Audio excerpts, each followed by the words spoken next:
A few years ago, I was sitting in our institute in Warren, and my mother kept calling me.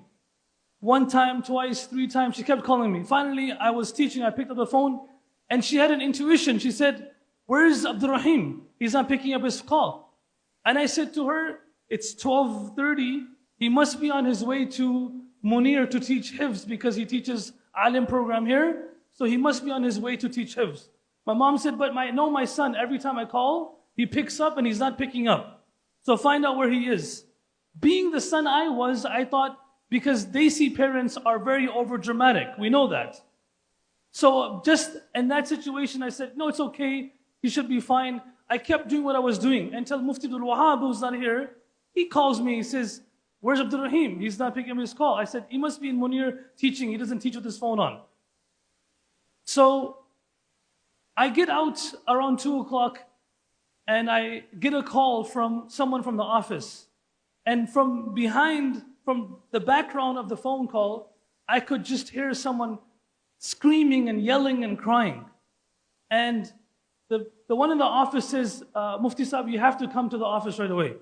So I run to the office, I see my brother Mufti Abdul Wahab on the ground, breaking things, screaming. I says, "Everything okay?" And he says, "Our brother passed away. He was 22 years old."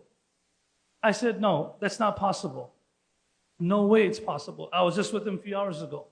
He said, "No, he passed away." And he's just crying and screaming. So I just walk out of the room. I found out where he got into an accident. It was 25 miles an hour. I said, "There's no way it could be a fatal accident." I went and I started praying salah. As I was praying, my other brother, Sheikh Abdul Aziz, he walks in half an hour later. He's the one that's becoming a doctor. He walks in, and as I'm praying salah, when people go through difficulty, there are different du'as that you can recite. The one that we know is "Inna lillahi wa inna ilayhi raji'un." Now this du'a you recite when you lose a job, when something bad happens, it's general. But there is one du'a that's specific for a loss of a loved one. When you lose someone, you recite that du'a cannot be recited anywhere else.